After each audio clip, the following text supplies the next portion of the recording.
तो चलिए शुरू करते हैं पाठ संख्या 8 और पाठ का नाम है आओ पेड़ लगाएं। तो चलिए सबसे पहले आपको कविता परिचय देती हूँ। पेड़ पौधों का हमारे जीवन में बहुत महत्व है।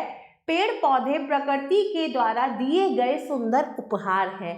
इनके बिना जीवन की कल्पना करना भी संभव नहीं है, इसलिए हमें अधिक से अधिक पेड़ लगाने चाहिए। तो चलिए अब हम कविता पढ़ते हैं। हम सब पर्यावरण बचाए, आओ आओ पेड़ लगाए। पर्यावरण पेड़ का नाता, बादल आता जल बरसाता। वन उपवन भू हरे बनाए, आओ आओ पेड़ लगाए। तो कवि क्या कह रहा है कि हम सब पर्यावरण को बचाने के लिए बहुत सारे पेड़ लगाएं। पेड़ का किससे नाता है? पर्यावरण से नाता है। जल कौन लेकर आता है? बादल लेके आता है। वन उपवन और धरती को हरा कौन बनाता है? पेड़ बनाते हैं। धूल धुआं दुर्गंध बुरी है, इनका बढ़ना बात बुरी है। शुद्ध हवा का यतन बढ़ाए, आओ आओ पेड़ लगाए। हो संकल्पित करे इरादा, फिर ना होगी कोई बाधा।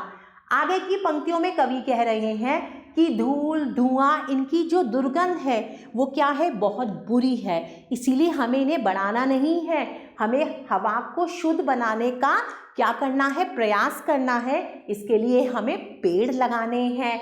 अगर हम इस चीज़ का इरादा कर लें कि हमें पेड़ लगाने हैं तो हमारे काम में कोई बाधा नहीं आएगी। अधिक प्रदूषण बढ़ ना पाए, आओ आओ पेड़ लगाए। हाल प्रदूषण बुरा अभी का, सुधरे पर्यावरण सभी का। होना प्रदूषण अलग जगाए, आओ आओ पेड़ लगाए। कवि कह रहा है कि आजकल प्रदूषण बहुत बढ़ गया है, इसीलिए हमें पेड़ लगाने हैं। प्रदूषण का हाल अभी बहुत बुरा है, हमें अपने पर्यावरण को सुधारना है और सुधारने के लिए हमें क्या करना है? अधिक से अधिक मात्रा में पेड़ लगाने हैं। इस कविता से हमें यह शिक्षा मिलती है कि हमें पेड़ पौधे लगाने चाहिए। चलिए अब समय है शब्दार्थ पढ़ने का। पर्यावरण का अर्थ है वातावरण। भू भू कहते हैं पृथ्वी को। यतन कोशिश। नाता संबंध। इरादा इच्छा। उपवन बगीचा। शुद्ध पवित्र। बांधा रुकावट। चलिए अब समय है कुछ अभ्यास कार्य करने का। सबसे पहले है प्रश्न संख्या 4। सही कथन पर सही तथा गलत कथन पर गलत का चिन्ह लगाइए। कवि जल को शुद्ध करने के लिए कह रहा है? नहीं, हवा को शुद्ध करने के लिए कह रहा है। कवि बढ़ते प्रदूषण से चिंतित है? बिल्कुल सही है यह कथन। कवि पेड़ पौधे लगाने के लिए कह रहा है? यह कथन भी बिल्कुल सही है।